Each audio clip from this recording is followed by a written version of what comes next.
बियो आंनि मोनसे पार्सनेल बे डिसिसन आंनि बेक्तिगत डिसिसन बियो आं एसे आर्टिस्ट हिसाबै बे आंनि लानाय डिसिसन नङा मानोना आर्टिस्टबाबो आं गिबियावनो आं हिसाबै आं सासे मानसि गतिके बे आंनि बेक्तिगत डिसिसन पार्सनेल डिसिसन बे आर्टिस्ट हिसाबै लानाय डिसिसन नङा मानो दिनै जोङो नुदोङो दिनै दुलाराय बिटिसिआव गासै रायजो राजाफ्रा मोनसे सोलायनायखौ लुबैदोङो आरो परिबर्तनखौ लुबैदोङो मानोना 17 बोसोर बिपिएफआ बिटिसिआव जि सासन खालामबोबाय जिबायदि सरकार खुंबोबाय बेखौ दिनै बयबो रायजो राजाफ्रा बुजिनो हादों आरो आंबो मोजाङैनो मोनथिगौ गतिके रायजो राजाफ्रानो गासैबो जुदि परिबर्तनखौ सोलायबायब्ला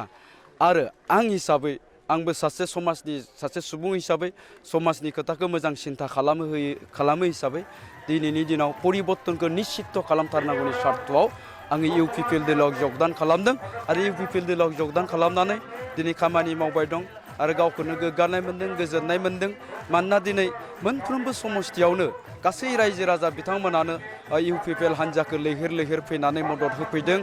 इउपिपिएल हान्जायाव जगदान खालामफैदों दा गतिके दिनैनि दिनाव रायजो राजाफ्रा लुबैनाय बायदि रायजो राजाफ्रा हास्थायनाय बायदिनो दिनै बे बिटिसिआव परिबर्तना निश्चित जानानै दं सोलायनाया निश्चित जागोन इउपिपिएल हान्जायानो बेवहाय सरकार खुंनो थांबाय दं बे दिनैनि दिनाव रोखा जाबाय मोनफ्रोमबो समस्थियावनो गिदिंदों आरो मोनफ्रोमबो समस्थियावनो आं दहाय बुंनाय बायदि दिनै बिटिसि बाखि जेसेबांखिनि माने बर'फोरखौ लाफानानै गुबुन गुबुन जाति जनगोष्ठी जेसेबां जाति दङ दिनै बयबो सोलायनायखौ लुबैदों आरो परिबर्तनखौ लुबैदों आरो नाम्बार 1 खोथाया जाहैबाय मा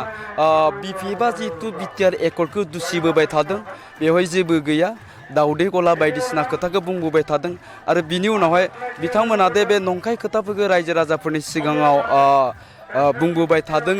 दे माखासे दफाफोरा दिनै मावफुंजाबाय आरो मावनो थांबाय दङ दा बेफोरखौ नुनानै जि समाव गोनो गोथो साफा सानै थानाय दंमोन दिनै बिथांमोनफ्राबो दिनै गासै खोथाखौ बुजिनो हानानै इउपिपिएल हान्जानि जिथु भटनि हार बियो बारायबोगासिनो दं दा गतिके गाबोननि समाव जुदि बिसायख'थि जायोब्ला बे इउपिपिएलआ 30थानिफ्राय 32थासो समस्थियाव देरहानानै सरकार खुंगोना दिनैनि दिनाव रोखा जाबाय आं दहायनो बुंदों जाय जियानो जायाथों मानो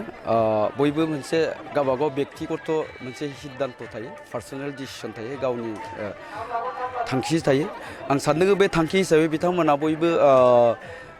राजखान्थियाव बाहागो लादों खिन्थु स्पेसियेलि दिनैनि दिनाव जायफ्रा सोलायनायखौ लुबैनानै इउपिपिएलनि जानानै खामानि मावगासिनो दं दा बिथांमोना बुंदों आरो जों मिथिगौ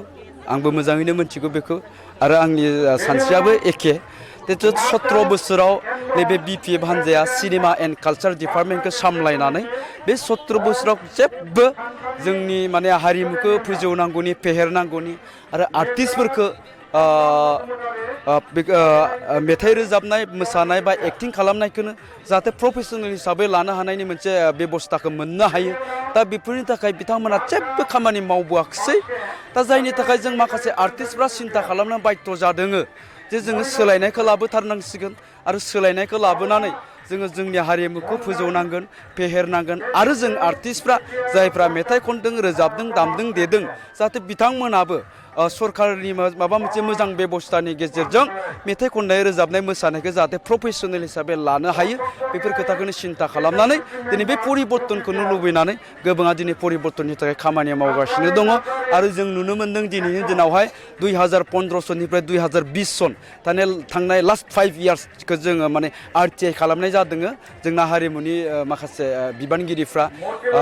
थांनाय 5 बोसोरनि आरटिआइ खालामनायनि गेजेरावनो जों नुनो मोनबाय ओरैबायदि लाजिनांथाव ओरैबायदि दुखुनांथावै बे सिनेमा एन्ड कालचार डिपार्टमेन्टनि फैसाखौ बिथांमोना जानला मेनला ओरैनो मिस इउज खालामलाबायदों सोरनो राननानै हरदों थारमाने जों रावखौबो सिनायनानै मोना रावबो सिनेमा बानायग्रा रावबो मेथाइ खनग्रा रोजाबग्राया बे सिनेमा एन्ड कालचार डिपार्टमेन्टनि फैसाखौ थाइसेबो मोनाखै आरो जायफ्रा मोनदों जोंथ' नुदों दा बिथांमोना सोरबा माने बिटिसि सेक्रेटारियेट अफिसावबो मावबावनाय साख्रिया लाबाव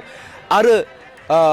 सोरबा माने बिपिएफनि दैदेनगिरिनि बाय बाहागि सोरबा माने डिपार्टमेन्टेल इएमनि गामिनि बाय बाहागि सोरबा पिएनि हिन्जाव बाय बाहागि बिथांमोना गावसोरसो राननानै लाजोबदों आरोखि दा गतिके बेफोर गासैखौबो नुनायनि उनावहाय मिथिनायनि उनावहाय जों जाय आर्टिस्टफ्रा मोजां खोथाखौ सिन्था खालामनो हादों बिथांमोना दिनै सोलायनायनि आरो परिबर्तन खालामथारनांगौनि सार्थआव खामानि मावबाय दं आरो जायफ्रा बिपिएफजों थादों आं बेखौ दहायनो बुंबाय बिसोरनि बे बेक्तिगत सिद्धान्त बिस्राबा मा सार्थआव थादों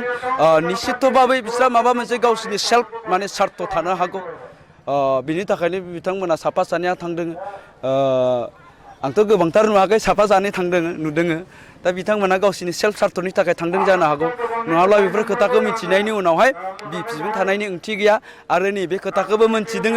जे बिपिएफनि बेबायदि इलेक्सन केम्पेइननि स्टेजाव गाखोहैयोब्ला गाखोगासेयाव 15-20 हाजार मोनोबो होननाय खोनादों दा बिथांमोना बेफोरखौबो लब खालामनानै थांदों जानो हागौ बेबायदि जानो हागौ आरोखि